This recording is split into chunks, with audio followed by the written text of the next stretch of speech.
Well, hello there, and welcome to Critical Weight Theory. And in this episode, I'm going to be looking back, not so fondly, at the Me Too movement thingamabob. Remember that?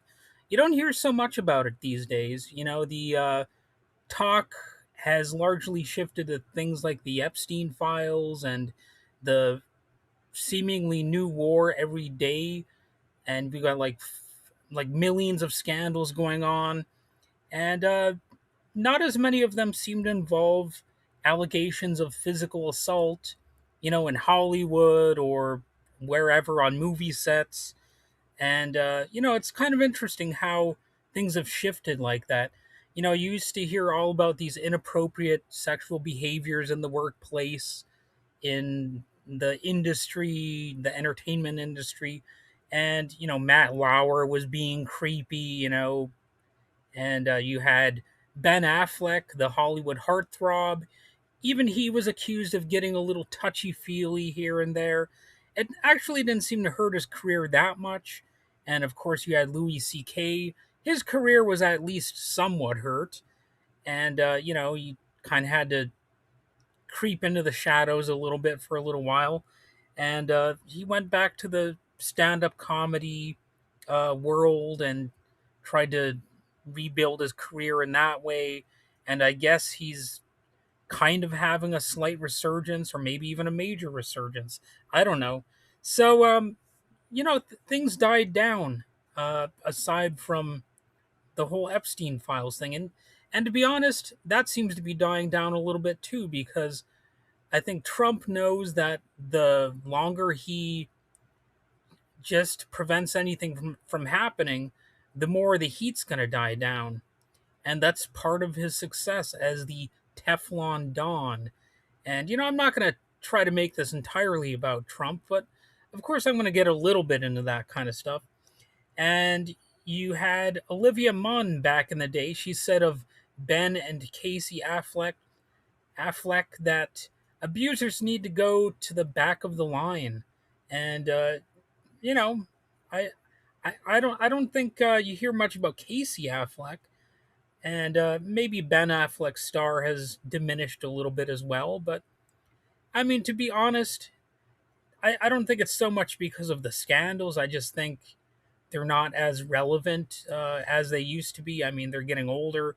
Even even people like Tom Cruise. I mean, obviously, he can still put out successful movies, but he's not as big of a megastar as he was back in the day. You can still, like, Hollywood is weird. You can still have some success. You can even be a part of a blockbuster, but people will still talk about you less than they used to. That's just how things are sometimes. And there was an out of court settlement in the case regarding Casey Affleck during the production of the film I'm Still Here.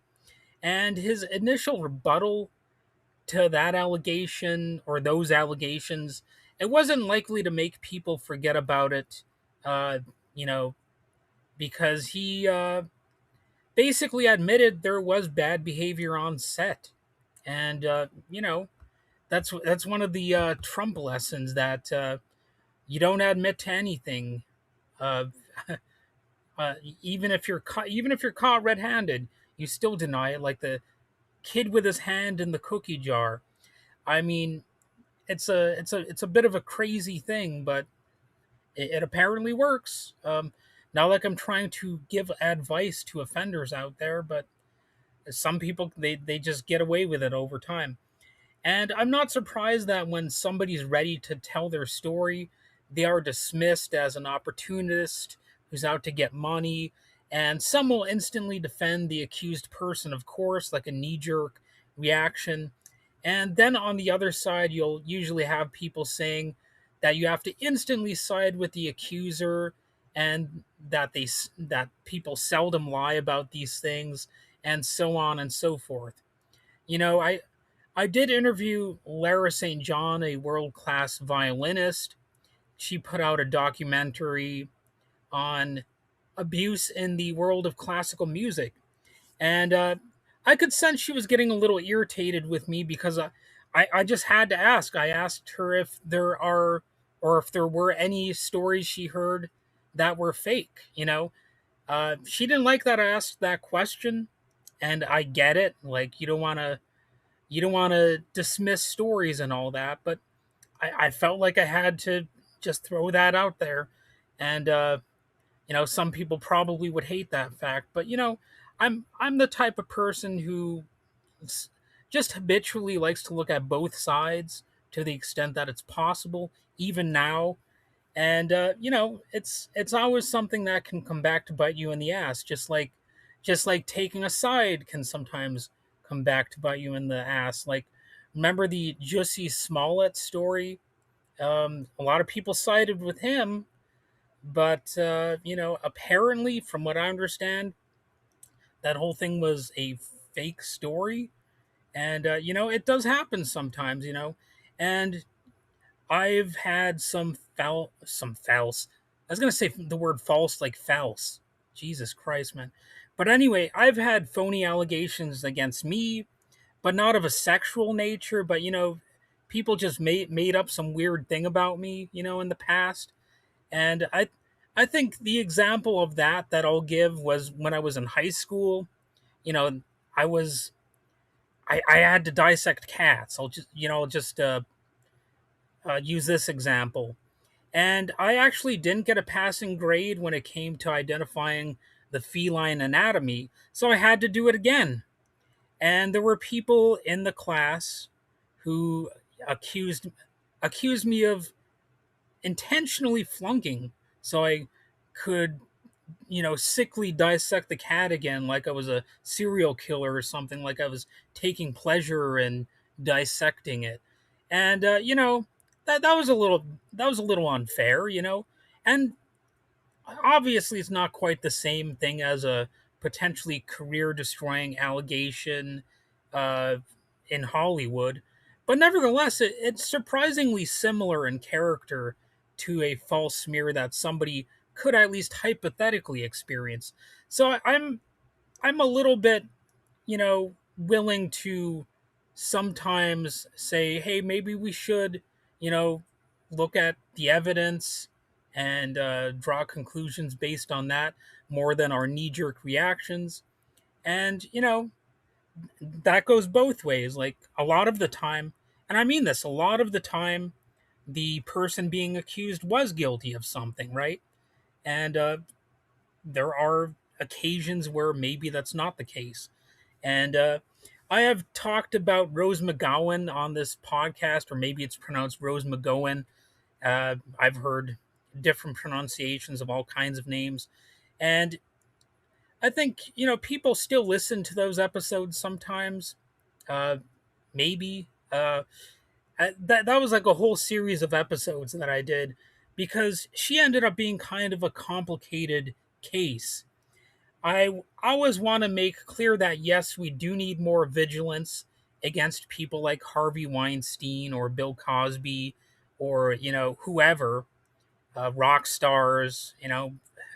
I mean, rock stars are famous for going after underage groupies and that kind of stuff, and who knows what else, what other skeletons they have in their closets sometimes. So even though you might argue, oh, that was the culture back then and all that kind of stuff, uh, you know, if it's a crime, it's a crime, and of course we should be holding the Epstein people accountable. I could go through a list of names of all these people who are alleged to have committed crimes related to the Epstein files. Um, but I don't have the list in front of me right now, so of course you could go out and Google that, and of course, I mean, there's a complicated thing even there. Even with the Epstein stuff, it's possible that you were in Epstein's orbit and you didn't commit any crimes. I know that that kind of defies certain narratives, but it's nevertheless true. Of course, plenty of people in Epstein's orbit did commit crimes. But let's keep in mind that the profession of Epstein, he had a lot of business ties, of course, and he would go to university events. So there might have been people in his orbit who were just working at the university. They might have been like tenuous connections at best. So that's why there needs to be a proper investigation, but there hasn't been one yet, of course. Like, and we're not going to get that until the orange turd is out of office. I mean, if we're even going to get it then. So, I'm not trying to defend Jeffrey Epstein and his pals, his billionaire pals. I mean, we know that there were some people on that island, and uh, some people I don't want to admit were, for whatever reason, in Epstein's orbit, like Noam Chomsky of all people. And eventually, I'm going to do an episode on that. And there's a lot of people who uh, they fall too easily for some of the lame excuses when it comes to these abusers. I don't want to be one of those people. I'm just saying, these things need to be properly investigated. And when you have a crooked administration, that's not going to happen. When you look at the Weinstein scandal, uh, Harvey Weinstein, his argument was, I came of age in the 60s and 70s. Now I'm quoting him here. I came of age in the 60s and 70s when all the rules about behavior and workplaces were different. That was the culture then. I have since learned it's not an excuse, in the office or out of it, to anyone. I realized some time ago that I needed to be a better person, and my interactions with people I work with have changed. Oh, isn't that nice? Well, there definitely are some nightmare stories about Jeffrey Epstein, and I think a lot of those stories, it's not just about workplace culture being different back then. I think it was just, you know, a violent person, a deranged, power hungry person, a sexual predator, all that stuff. And at the same time, what Ben Affleck was accused of doing is perhaps not as outright villainous as what Weinstein did, even though yes, it does not look good uh, that the two were often associated with each other, and basically facts like that only further explain why things like Me Too were deemed necessary to begin with. You have people who are, I mean, it's basically like a good old boy network when it comes to a lot of these abusive relationships. One at least one might be looking the other way. They might even be aware of abuse, and even if they're not participating in it, they'll just pretend it's not a big deal, or maybe they'll just not address it. They'll just leave it to that person or whatever. It's their private lives. I don't need to address it myself. You know, that can be, I would say, as bad as being an outright participant in some of this type of behavior. And we might be on the sidelines saying that is actually a fascinating case, but it shouldn't be overlooked that in any job and any career, sexual harassment can be a serious thing, whether it's on a Hollywood movie set or studio or some can I help you sort of burger flipping job. If you work at Mickey D's and you're abusive to coworkers or your underlings, even you might eventually get your ass tossed out, and that can sometimes be perfectly justified. So I think sometimes people make this a little bit too much about Hollywood and sort of forget that it can be a general thing. And that's largely the media's responsibility and social media as well.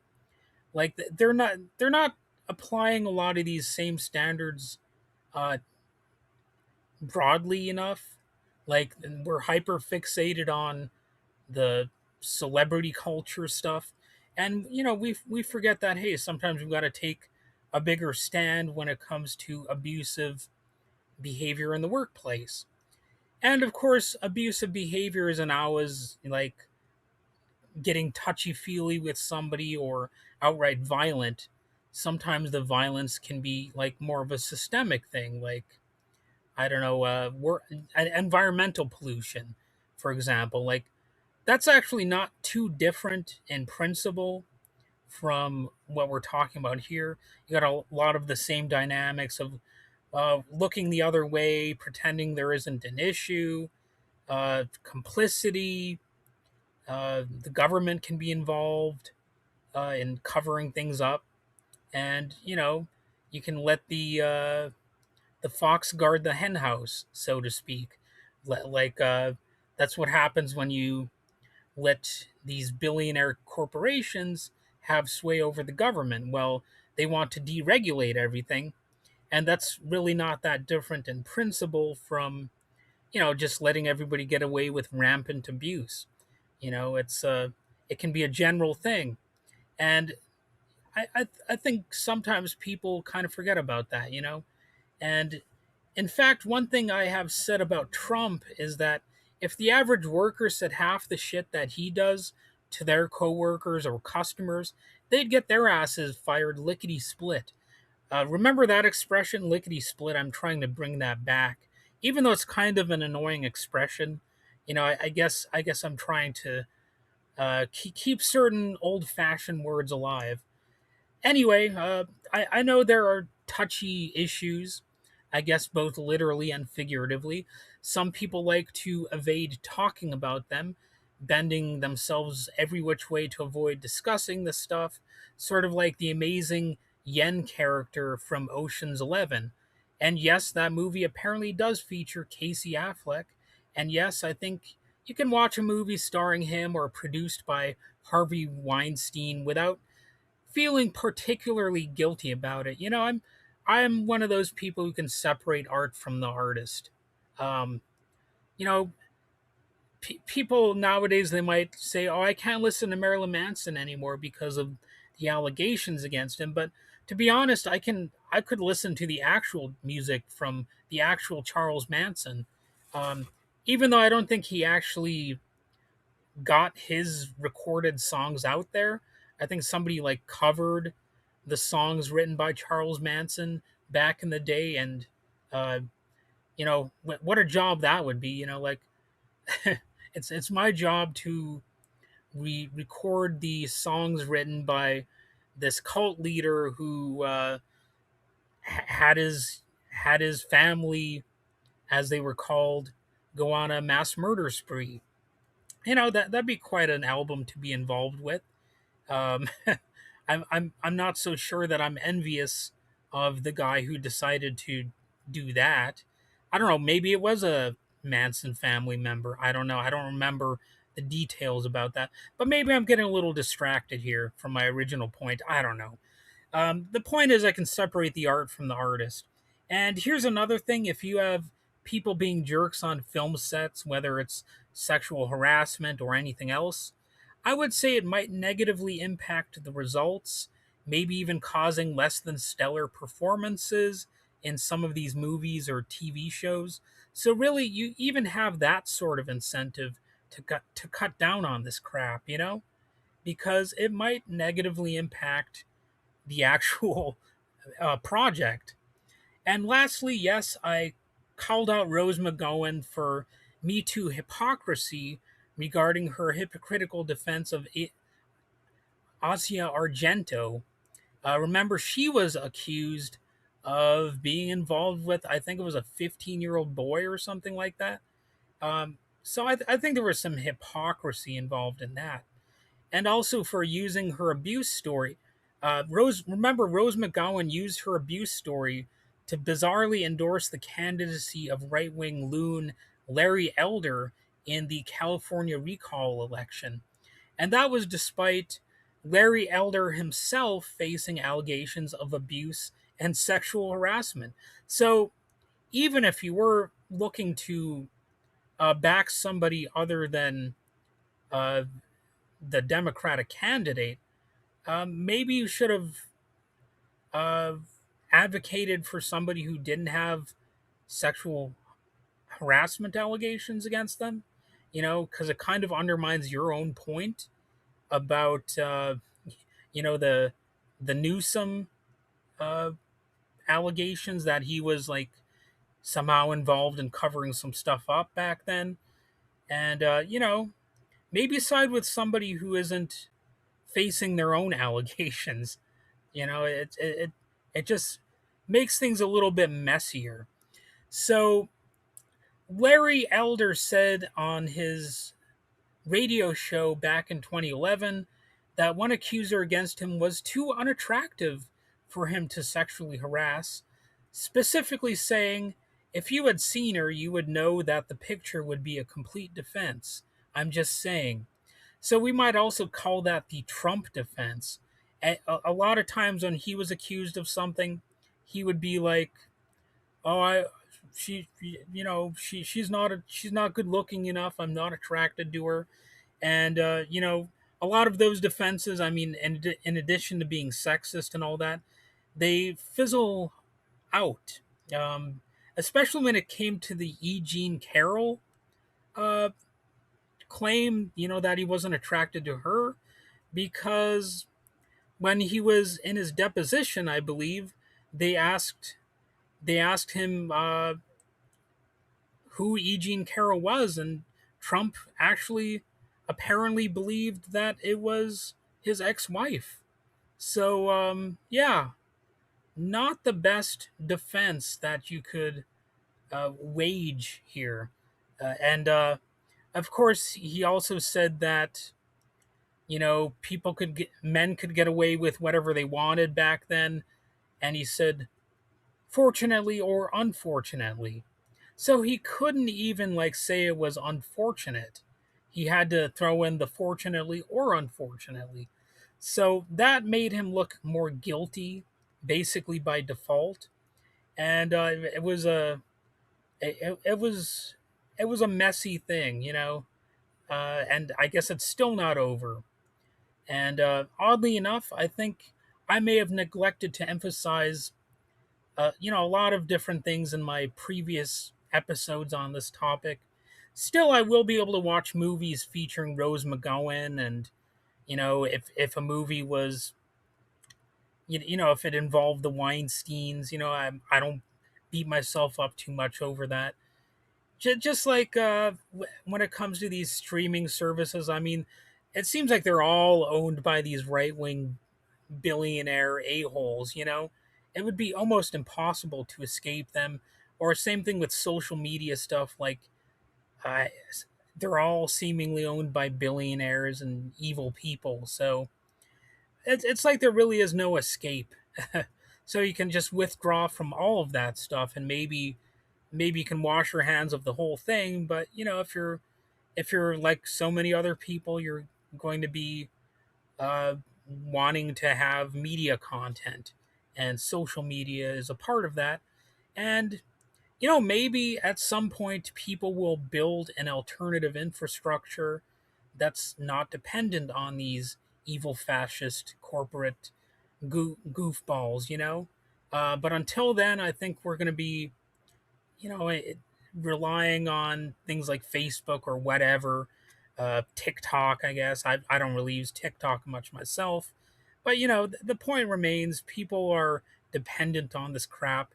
Just like if you want to watch movies and whatnot, you've got to cater to these corporate behemoths who increasingly are in league with outright evil and fascistic interests. So, I wish I had some good news to report on this, but there really aren't that many positive updates. Um, and when you actually watch the movies or listen to the songs or whatever, you'll see that, even though some of these people are terrible characters in real life, they still seem like decent, even if not utterly fantastic actors and whatnot. So, I guess if you were really to separate the art from the artist, I don't know how much content you could actually even enjoy, because a lot of people have skeletons in their closets. A lot of people have committed crimes, and some people out there where they would be saying that my saying that is an excuse for maybe I'm trying to excuse something I've done or something like that. I've heard that type of argument too, but I think it's more of a fact based thing, like a general phenomenon, uh, general truth that people are basically just scum. It's one of my sayings, avoid people, avoid problems.